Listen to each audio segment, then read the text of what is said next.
We were expecting a military exchange officer. Standard alliance building during the Meridi border dispute. I stood on the bridge of the Thessani battlecruiser Varanthos, awaiting a soldier. His shuttle docked 40 minutes late. The docking bay reported atmospheric calibration difficulties. His vessel's internal pressure severely exceeded our docking ring's locking tolerances. Maintenance assumed a mechanical malfunction. It was not a malfunction. Orenthach was a Class 12 Deathworld origin. Previous Earth occupation. Blacksmith.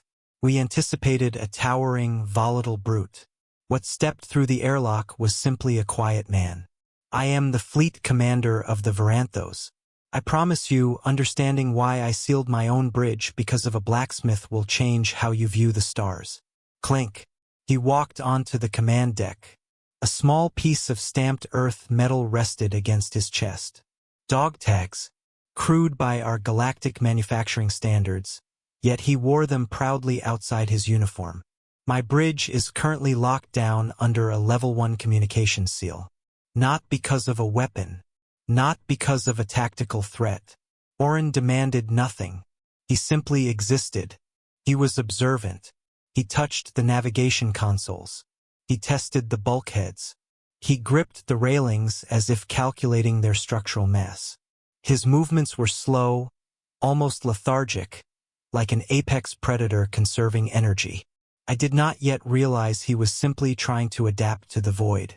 I initiated the standard tour. Weapons platforms. Sublight arrays. He nodded politely. He understood the tactical layouts with surprising speed for a man who shaped raw iron with a handheld implement. Impressive ship, he said. I guided him to the environmental sector. I tapped my wrist scanner to project our atmospheric readouts. Scanner. 33 kilopascals. Oxygen-nitrogen mix. Optimal. A mixture perfectly balanced for Thessani respiratory biology. Safe. Comfortable. He looked at the glowing numbers. A slight frown formed. Does it always feel this drafty in here? He asked. Drafty, I replied. Thin. Like high altitude. He reached up, casually rubbing the back of his neck. He worked his jaw side to side. Just feels like being up on a mountain. My ears haven't popped yet. My dermal patches flushed violet with clinical confusion. If his baseline respiratory function requires an atmospheric density exceeding our deep submergence protocols, then a forced exertion would. I dismissed the thought. Equipment error. It had to be. But the air grew colder around me. We moved to the main tactical display to review fleet positioning. Oren stood quietly, his hands clasped behind his back. The metal tags clinked again. A heavy, dense sound from a much heavier world. Then he asked a seemingly routine question. Commander, what is your hull's maximum external pressure rating? I tapped the console. 45 kilopascals. That is the standard threshold for all Thessani fleet construction. He was silent. He did not boast. He did not raise his voice. He simply delivered a casual observation. A passing thought about the weather back home. 101.325 kilopascals, Oren whispered. That's just our air. My translation matrix stuttered. I ran the conversion manually on my primary display. Scanner. Calculation complete. Target atmosphere exceeds hull tolerance by 225%. The digits blinked green, indifferent to the apocalyptic math they represented. The bridge went entirely still. The navigation officer froze first. Her fingers simply stopped moving over the holoscreen. The weapons officer followed, then communications. I stared at the green digits on my display. 101.325 kilopascals. My first officer, Commander Velish, leaned close. Her voice was thin, brittle. Commander, she whispered. Their standard atmosphere would breach our hull. I know. He is breathing it right now. Inside him. I know. Orenthach remained standing by the tactical array. He casually shifted his weight. Clink. The dog tags swayed against his uniform. The docking ring anomaly from earlier suddenly made terrifying sense. It was not a mechanical failure. His shuttle had been actively restraining a crushing atmospheric wave just to interface with our fragile architecture. Every officer on this deck was now running the exact same calculation.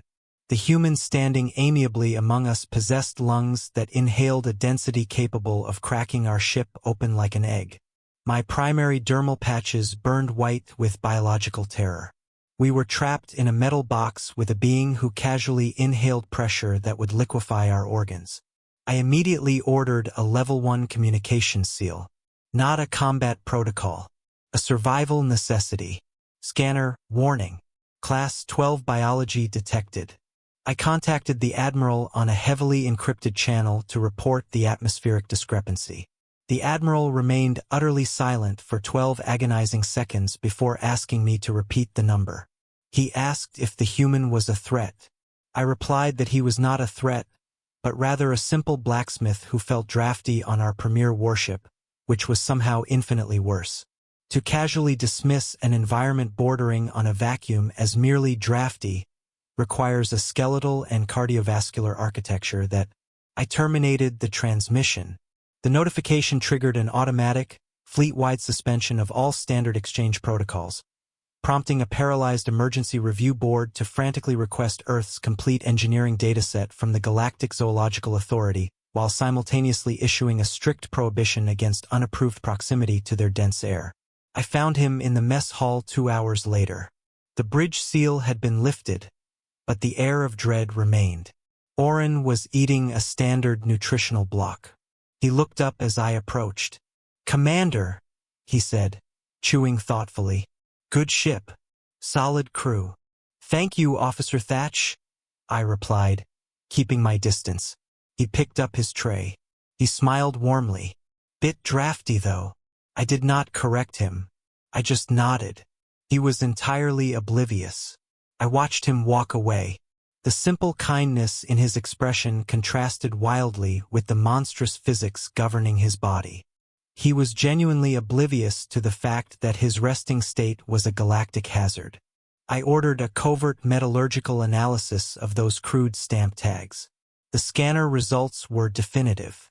The metal had been forged under exactly 101.325 kilopascals of pressure. That small piece of metal hanging casually around his neck was pressed into existence by an atmosphere that would instantly annihilate our entire navy. He wears the absolute crushing weight of his world as jewelry. A new standing order now illuminates every active bridge across the Thessani fleet. Contains exactly 2 sentences. Human baseline, 101.325 kilopascals. Hull tolerance, 45 kilopascals. The math speaks for itself.